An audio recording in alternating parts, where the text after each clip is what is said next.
Alhamdulillah, nahmaduhu wa nasta'inuhu wa nastaghfiruh wa na'udzu billahi min shururi anfusina wa min sayyiati a'malina.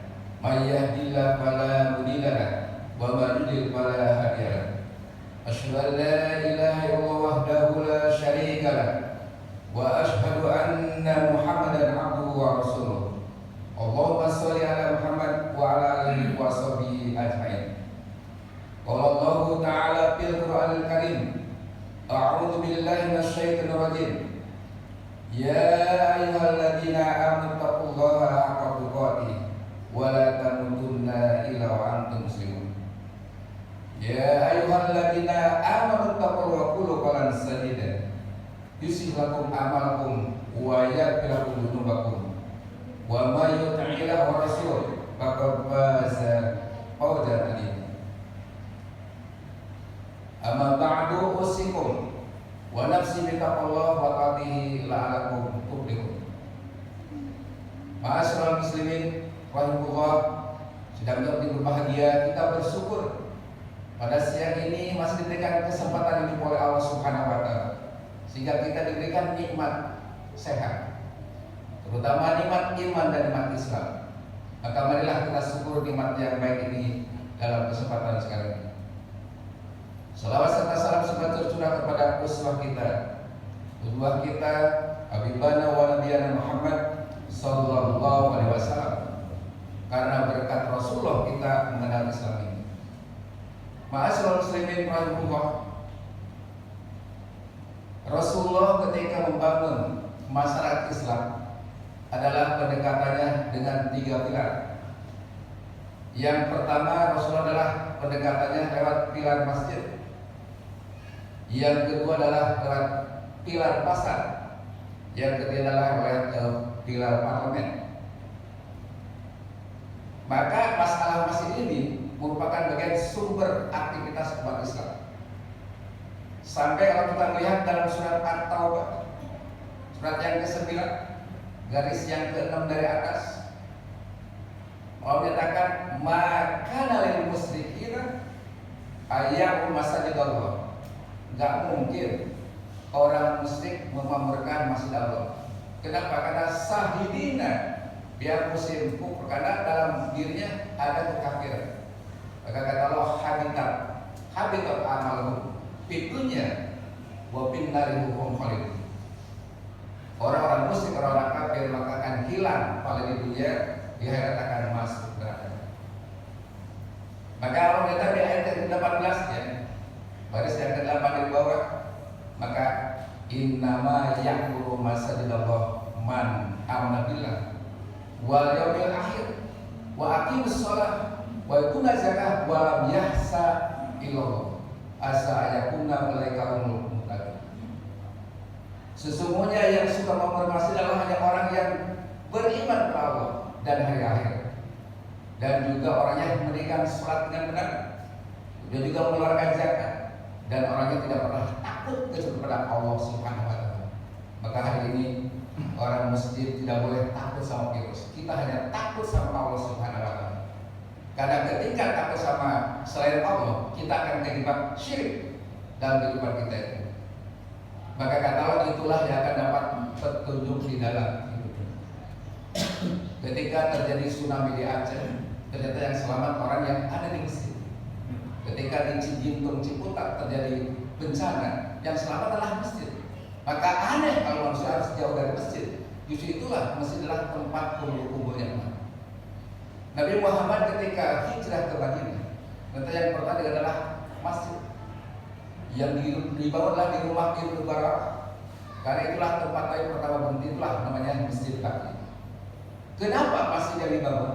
Tentang masjid merupakan adalah ruhiyahnya umat. Jadi umat akan punya ruh hidupnya ketika masjidnya hidup. Apa yang dibangun oleh Rasulullah saat itu di masjid? Satu adalah akidah salimah yang dibangun. Kedua, ibadah sahihah. Yang ketiga adalah akhlakul karimah. Gimana umat supaya tidak syirik, tidak beropak, tidak tahayul. Tapi juga dengan ibadah sahihah, bagaimana umat supaya ibadahnya betul, tidak banyak unsur perbedaan. Tapi yang ketiga adalah akhlakul karimah. Disitulah materi Muhammad menyampaikan umat timbullah menjadi ruhiyah umat saat itu. Maka para ahli yang terjadi, ahli ekonomi punya ruhiyah, ahli sosial punya ruhiyah, seluruh ahli apa punya ruhiyah itu adanya di Mesir. Tapi setelah Nabi Muhammad, umat sudah ruhiyahnya bagus, akidahnya, juga ibadah akhlaknya. Maka Muhammad itu tidak cukup punya umat punya ruh, tapi harus juga punya modal untuk hidup. Itulah Muhammad kenapa umat dikerahkan memperkenalkan pasar. Kita merasakan berapa waktu tidak sholat Jumat. Bahkan kemarin tidak sholat Idul Fitri. Jangan-jangan kumpulnya kita itu hanya kumpul ritual seremonial, hanya berkumpul dalam semacam ibadah, tapi tidak berkumpul dalam membangun tatanan kehidupan Islam. Ini yang sedang dikatakan sama Allah. Kita hanya watah sabung jamiah, kelihatan berkumpul waktu ritual, tapi hati kita masing-masing ketika membangun umat, membangun ajaran Islam. Inilah yang sering diberitahu oleh Allah Subhanahu wa Ta'ala. Makanya kalau lihat ayat kaitan dengan sholat Jumat, ternyata kita habis Jumat tuh langsung cari uang. Dan ayatnya apa? Wa idza qudiyatis shalah fantashiru fil ardi. Ketika beres sholat, cepat pergi keluar untuk mencari kehidupan. Menunjukkan kita habis dapat ruhiyah dari ibadah Jumat, kita harus lari keluar untuk mencari maisha. Maka yang kedua itulah Nabi Muhammad, pilar yang kedua adalah membangun pasar. Pasar yang dibangun adalah oleh ahli pasar dari Mekah, namanya Abdurrahman bin Auf. Pada dia pengusaha dari Mekah, ahli dagang. Dari Madinah adalah As'ad ibnu Arabi, dia ahli dagang dari Madinah. Disatukanlah kekuatan Mekah dan Madinah. Disitulah hanya Pak pasar dikuasai orang Islam pada sebenarnya Pak Yahudi dan Nasrani yang punya pasar. Dengan pendekatan sistem syariah, sistem bagi hasil itu yang membuat tergusurnya Yahudi saat itu. Dan disitulah Nabi ketika sudah umat akidahnya kuat, sudah pasarnya dikuasai, maka disitulah hanya Nabi bicara masalah gimana ngatur kehidupan. Itulah namanya piagam Madinah. Piagam Madinah merupakan bagian muahadah, satu perjanjian antara Yahudi, Nasrani dan orang musyrik supaya Pak mau diatur oleh aturan Allah Subhanahu wa Ta'ala. Itulah yang sekarang yaitu termasuk Pancasila adalah bagian dari muahadah. Umat manusia akan yang ada di Indonesia. Inilah kaidah ulama. Piagam Madinah itu hampir sama dengan Pancasila.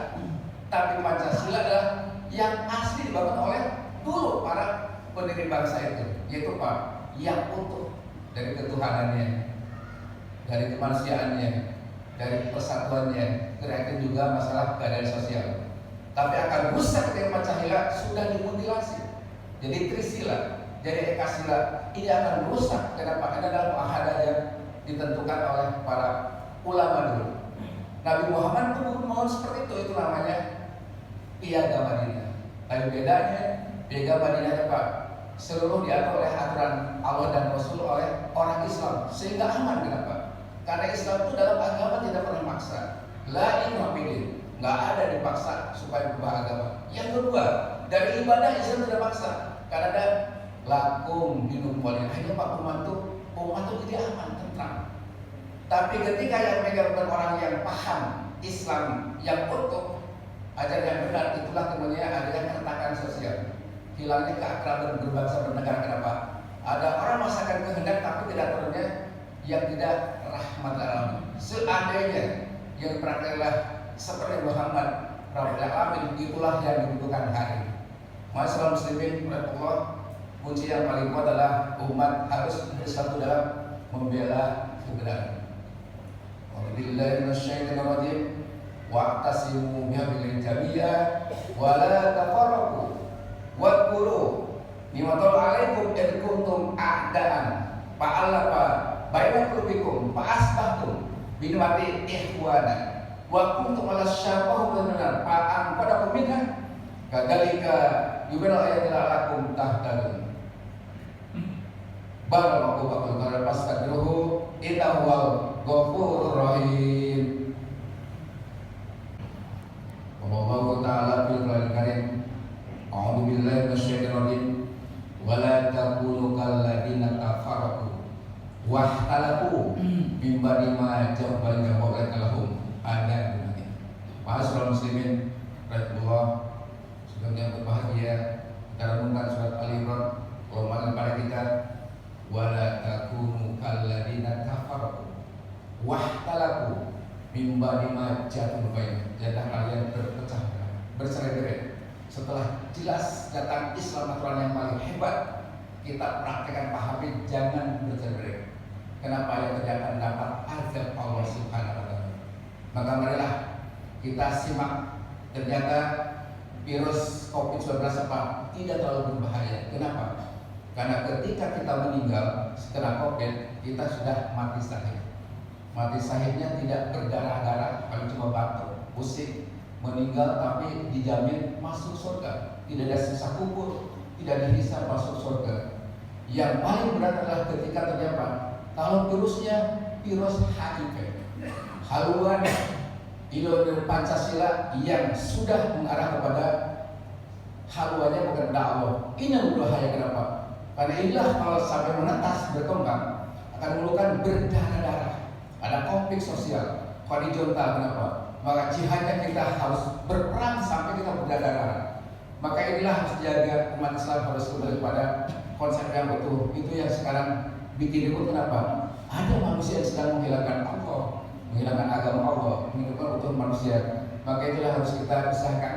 Dan mudah-mudahan di masjid ini, setelah ini saya bahagia sekali ketika sudah ada Jumat, karena salah satu ruhiyah umat ketika masjidnya sudah ramai dengan umat. Dan itulah sebetulnya Pak, nama musola itu hanya ada di Indonesia.